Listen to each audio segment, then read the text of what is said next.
Hello students, welcome back to our class. ಇವತ್ತಿನ ಕ್ಲಾಸ್ನಲ್ಲಿ ನಾವು ಎಲ್ಲ ಲೆಸನ್ನ most important acts, articles, founders and treaties ಬಗ್ಗೆ ಡಿಸ್ಕಸ್ ಮಾಡೋಣ. ಇವೆಲ್ಲವೂ 1 ಮಾರ್ಕ್ಸ್ ಆ್ಯಂಡ್ ಮಲ್ಟಿಪಲ್ ಚಾಯ್ಸ್ ಕ್ವಶನ್ಸ್ಗಳಿಗೆ ಕೇಳ್ತಾರೆ.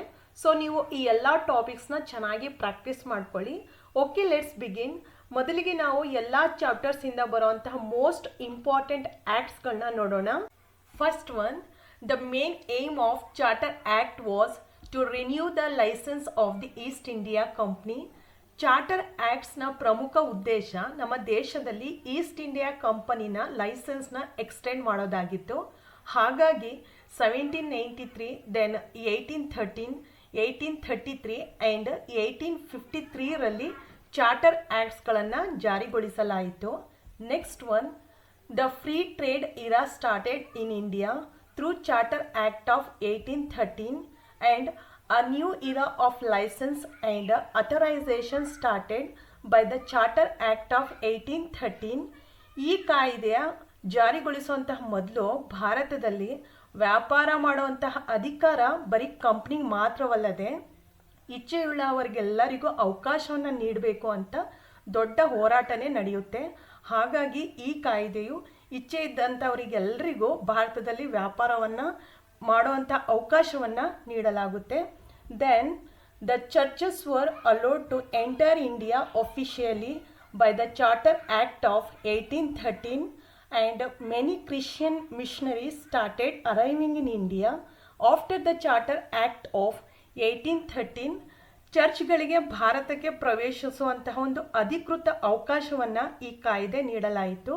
ಸೊ ಅದರಿಂದಾಗಿ ಭಾರತದಲ್ಲಿ ಹೆಚ್ಚಾಗಿ ಕ್ರಿಶ್ಚಿಯನ್ ಮಿಷನರೀಸ್ಗಳು ಬರಲು ಪ್ರಾರಂಭಿಸಿದವು. ಇದರಿಂದಾಗಿ ನಮ್ಮ ದೇಶದಲ್ಲಿ ಕ್ರೈಸ್ತ ಧರ್ಮದ ಒಂದು ಪ್ರಚಾರ ಆಗಿರ್ಬೋದು, ಹಾಗೆ ಇಂಗ್ಲಿಷ್ ಶಿಕ್ಷಣದ ವಿಸ್ತರಣೆಯೂ ಸಹ ಹೆಚ್ಚಾಯಿತು. Next one, the SC and ST Act of 1989 has given some specific responsibilities for the governments in the eradication of untouchability.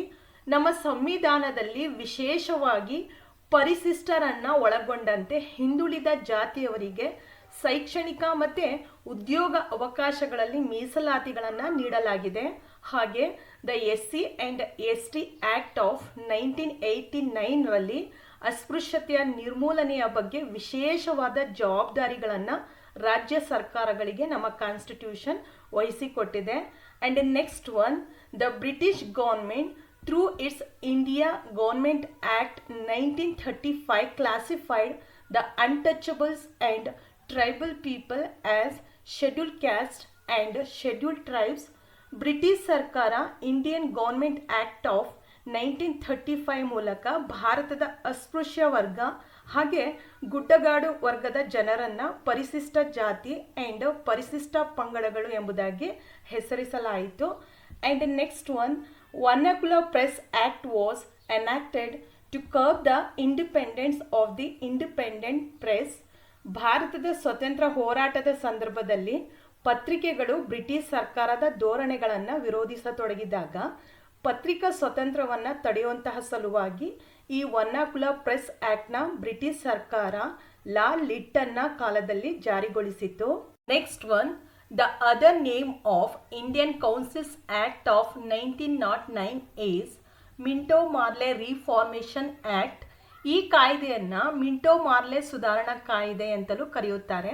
Because lord Minto ಭಾರತದ ವೈಸರಾಯ್ ಆಗಿದ್ದರು, ಹಾಗೆಯೇ ಲಾರ್ಡ್ ಮಾರ್ಲೆ ಅವರು ಭಾರತದ ಸೆಕ್ರೆಟರಿ ಆಫ್ ಸ್ಟೇಟ್ ಆಗಿ ಕಾರ್ಯನಿರ್ವಹಿಸುತ್ತಿದ್ದರು.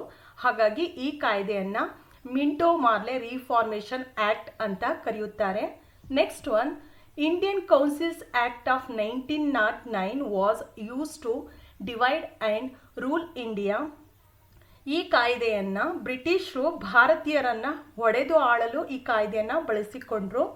Next one, the government of India act of 1909 is considered as an important document. Otherwise, the Minto Marley reform of 1909 laid the foundation for the partition of India because it formed a separate electoral constituency based on religion.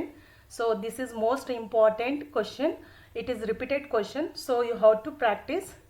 Next one, the Bengal presidency gained control over the Madras and Bombay presidencies under the Regulating Act of 1773.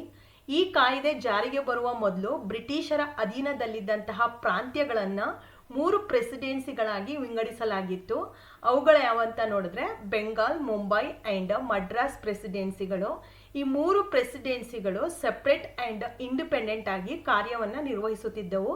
But ಈ ಕಾಯ್ದೆಯ ಪ್ರಕಾರ ಮುಂದೆ Bengal presidency ಉಳಿದ ಈ 2 ಪ್ರೆಸಿಡೆನ್ಸಿಗಳ ಮೇಲೆ ಅಧಿಕಾರವನ್ನು ಪಡೆಯುತ್ತದೆ.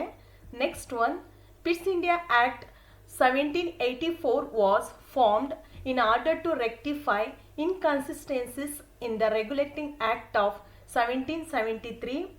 Regulating act of 1773 ರಲ್ಲಿ ಕೆಲವು ಅನಿಶ್ಚಿತತೆಗಳು ಇದ್ದವು. ಹಾಗೆ ಅವುಗಳನ್ನು ನಿವಾರಿಸುವುದರ ಜೊತೆಗೆ ಬ್ರಿಟಿಷ್ ಸರ್ಕಾರ ಅಧಿಕಾರದ ಮತ್ತು ಕಂಪ್ನಿ ಸರ್ಕಾರಕ್ಕಿದ್ದ ಅಧಿಕಾರದ ಮಿತಿಗಳನ್ನು ಸರಿಪಡಿಸುವ ಸಲುವಾಗಿ ಈ ಕಾಯ್ದೆಯನ್ನು ರಚಿಸಲಾಯಿತು. Next one, supreme court of judicature was established in Calcutta by the regulating act of 1773.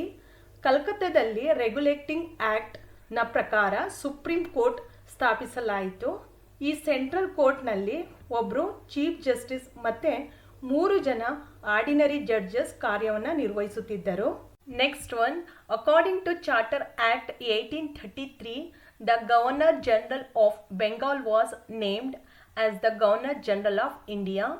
Next one, according to Indian government act of 1858, the post of Governor General was changed into Viceroy.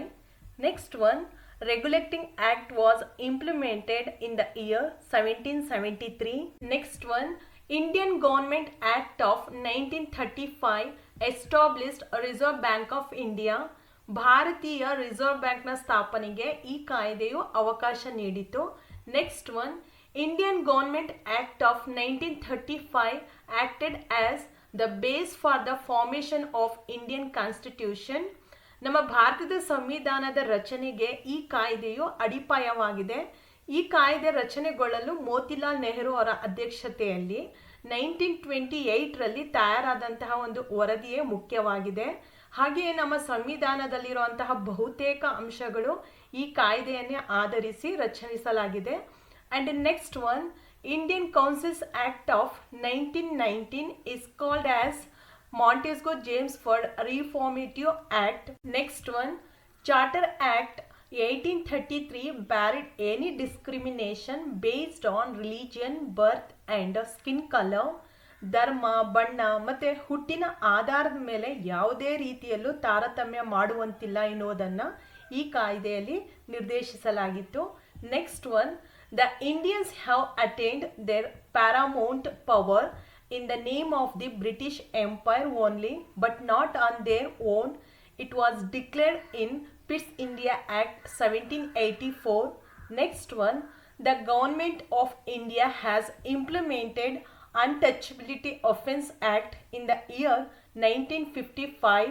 Next one, Protection of Civil Rights Act was implemented in the year 1976 with the necessary changes to the Act of 1955.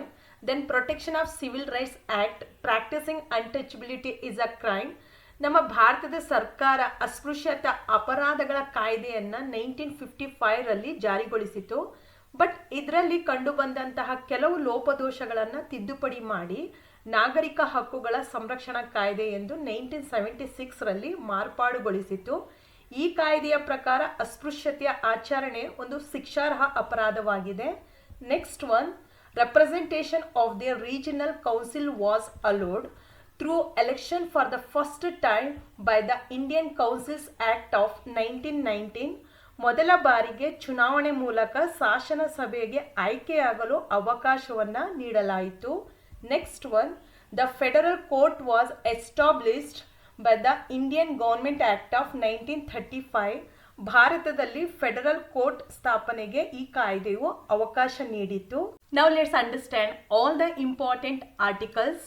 First one, international peace and coexistence is explained in Article 51. ನಮ್ಮ ಸಂವಿಧಾನದ 4ನೇ ಭಾಗದಲ್ಲಿ directive principles of state policy means ರಾಜ್ಯ ನಿರ್ದೇಶಕ ತತ್ವಗಳ ಅಡಿಯಲ್ಲಿ article 51ರಲ್ಲಿ ಅಂತಾರಾಷ್ಟ್ರೀಯ ಶಾಂತಿ ಮತ್ತು ಸೌಹಾರ್ದತೆಯ ಬಗ್ಗೆ ತಿಳಿಸಲಾಗಿದೆ. Next one, article 39 says providing social justice and people welfare of the people is the duty of the state government. ಸಂವಿಧಾನದ ಆರ್ಟಿಕಲ್ 39ರಲ್ಲಿ ಎಲ್ಲ ರಾಜ್ಯ ಸರ್ಕಾರಗಳು ಸಾಮಾಜಿಕ ನ್ಯಾಯ ಹಾಗೂ ಜನರ ಅಭಿವೃದ್ಧಿಗೊಳಿಸುವ ಬಗ್ಗೆ ತಿಳಿಸುತ್ತದೆ. Next one, article 21A says free and compulsory education to all children between 6 and 14 years is a fundamental right of the children. ಸಂವಿಧಾನದ 86ನೇ ತಿದ್ದುಪಡಿಯ ನಂತರ 6 ರಿಂದ 14 ವರ್ಷದೊಳಗಿನ ಎಲ್ಲ ಮಕ್ಕಳಿಗೂ ಉಚಿತ ಮತ್ತು ಕಡ್ಡಾಯ ಶಿಕ್ಷಣ ಮಕ್ಕಳ ಮೂಲಭೂತ ಹಕ್ಕು ಎಂದು ಆರ್ಟಿಕಲ್ 21A ತಿಳಿಸಲಾಗಿದೆ. Next one, article 45 says all children under 14 years should be provided with the free and compulsory education. Next one, the article 19 says right to speak and right to express one's own opinion is the fundamental right. Next one, article 29 provides for the protection of cultural rights of the minorities. ಅವಕಾಶ ವಂಚಿತ ಮತ್ತು ಅಲ್ಪಸಂಖ್ಯಾತರ ಶೈಕ್ಷಣಿಕ ಹಿತಾಸಕ್ತಿಗಳನ್ನು ಕಾಯುವುದು ಸಂವಿಧಾನಾತ್ಮಕ ಕರ್ತವ್ಯವಾಗಿದೆ. So ಇದರ ಹಿನ್ನೆಲೆಯಲ್ಲಿ ಆರ್ಟಿಕಲ್ 29 ಅಲ್ಪಸಂಖ್ಯಾತರ ಸಾಂಸ್ಕೃತಿಕ ಹಕ್ಕುಗಳಿಗೆ ರಕ್ಷಣೆಯನ್ನು ನೀಡುತ್ತದೆ. Next one, for equal rights for work and wages explained in articles 14, 15, 16 and 39. ಸಮಾನ ಅವಕಾಶ ಮತ್ತು ಸಮಾನ ದುಡಿಮೆಗೆ ಸಮಾನ ವೇತನ ನೀಡಬೇಕು ಎನ್ನುವುದು ನಮ್ಮ ಸಂವಿಧಾನದ ಆರ್ಟಿಕಲ್ಸ್ 14, 15, 16 ಆ್ಯಂಡ್ 39ರಲ್ಲಿ ಹೇಳಲಾಗಿದೆ. Next one, the article 371 has been amended from A to J in order to remove regional inequality. ಪ್ರಾದೇಶಿಕ ಅಸಮತೋಲನ ಮೀನ್ಸ್ ಈ ರೀಜನಲ್ ಇನ್ಇಕ್ವಾಲಿಟಿಯನ್ನು ನಿವಾರಣೆ ಮಾಡುವ ಉದ್ದೇಶದಿಂದ ಸಂವಿಧಾನದ 371ನೇ ವಿಧಿಗೆ A ಇಂದ J ವರೆಗೆ ತಿದ್ದುಪಡಿಗಳ ಮೂಲಕ ಸೇರ್ಪಡೆ ಮಾಡಲಾಗಿದೆ. ಸೊ ಈ ಮೂಲಕ ಹಿಂದುಳಿದ ಪ್ರದೇಶಗಳಿಗೆ ವಿಶೇಷವಾದ ಸ್ಥಾನಮಾನವನ್ನು ನೀಡಲಾಗಿದೆ. Next one, the most backward regions of Karnataka have been accorded special status by adding article 371J. ಕರ್ನಾಟಕದಲ್ಲಿ ಪ್ರಾದೇಶಿಕ ಅಸಮತೋಲನವನ್ನು ಹೋಗಲಾಡಿಸುವ ಉದ್ದೇಶದಿಂದ 2007ರಲ್ಲಿ DM ನಂಜುಂಡಪ್ಪ ಸಮಿತಿಯು ವರದಿಯನ್ನು ನೀಡಿದೆ. ಇದಕ್ಕೆ ಪೂರಕವಾಗಿ ಸಂವಿಧಾನಕ್ಕೆ ಆರ್ಟಿಕಲ್ 371J ಸೇರ್ಪಡೆ ಮಾಡುವುದರ ಮೂಲಕ ಕರ್ನಾಟಕದಲ್ಲಿನ ಹಿಂದುಳಿದ ಪ್ರದೇಶಗಳಿಗೆ ವಿಶೇಷವಾದ ಸ್ಥಾನಮಾನವನ್ನು ನೀಡಲಾಗಿದೆ. Next one, article 30 provides the establishment of minority educational institutions. ಅಲ್ಪಸಂಖ್ಯಾತರು ಶೈಕ್ಷಣಿಕ ಸಂಸ್ಥೆಗಳನ್ನು ಸ್ಥಾಪಿಸಲು ಒಂದು ವಿಶೇಷವಾದ ಅವಕಾಶಗಳನ್ನು ನಮ್ಮ ಸಂವಿಧಾನದ ಆರ್ಟಿಕಲ್ 30ರಲ್ಲಿ ನೀಡಿದೆ. Next one, article 25 has given rights to all the people to enter public temples. Next one, article 46 clearly expresses that is the duty of the government to support the education interest of scheduled caste and scheduled tribes. ಹಿಂದುಳಿದ ಜನರ ಅದರಲ್ಲಿಯೂ ಪರಿಶಿಷ್ಟ ಜಾತಿ ಮತ್ತು ಪರಿಶಿಷ್ಟ ಪಂಗಡಗಳ ಶೈಕ್ಷಣಿಕ ಆಸಕ್ತಿಗಳಿಗೆ ಬೆಂಬಲ ನೀಡಿ ಅಭಿವೃದ್ಧಿಪಡಿಸೋದು ಸರ್ಕಾರಗಳ ಜವಾಬ್ದಾರಿ ಎಂದು ಸಂವಿಧಾನದ ಆರ್ಟಿಕಲ್ 46ರಲ್ಲಿ ಹೇಳಲಾಗಿದೆ. Next one, article 24 of our constitution has a great significance because it prohibits employing children for work. Next one, fundamental rights are discussed from article 12 to 35 of part 3. Next one, untouchability is prohibited by the article of 17. Next one, articles 15, 16, 17, 38 and 46 prohibit any discrimination among the Indian citizens. ಭಾರತೀಯ ಪ್ರಜೆಗಳ ನಡುವೆ ಯಾವುದೇ ರೀತಿಯ ತಾರತಮ್ಯ ಮಾಡಬಾರದು ಎಂಬುದಾಗಿ ಈ ಆರ್ಟಿಕಲ್ಸ್ನಲ್ಲಿ ತಿಳಿಸಲಾಗಿದೆ. Next one, article 16(4) and 324 have provided reservation in the employment for scheduled tribe and scheduled caste.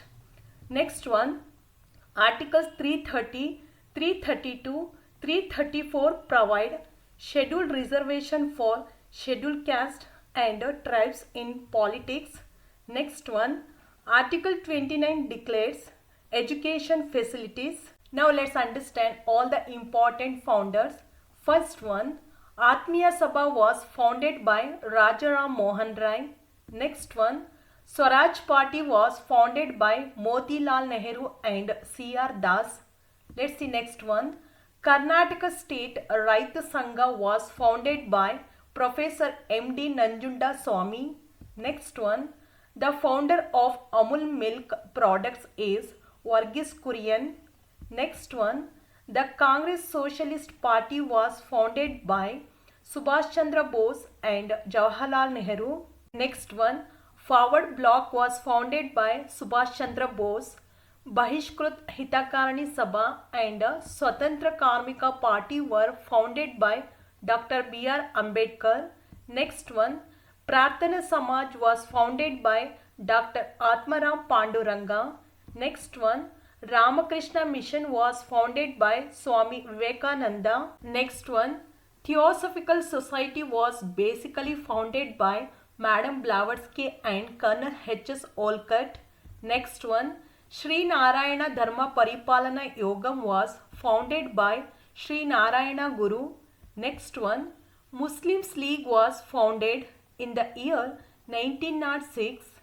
Next one, the Indian National Congress was founded by A.O. Hume.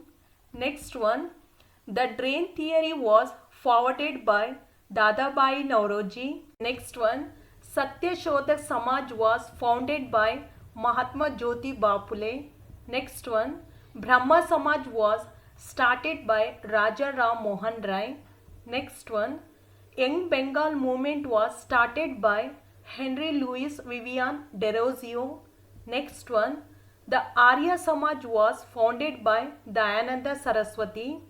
Next one, Shuddhi movement was started by Dayananda Saraswati. Now let's see all the important war and treaties. First one, the first Carnatic War ended with the Treaty of Aix-la-Chapelle. Next one, the second Carnatic War ended with the Treaty of Pondicherry. Next one, the third Carnatic War ended with the Treaty of Paris.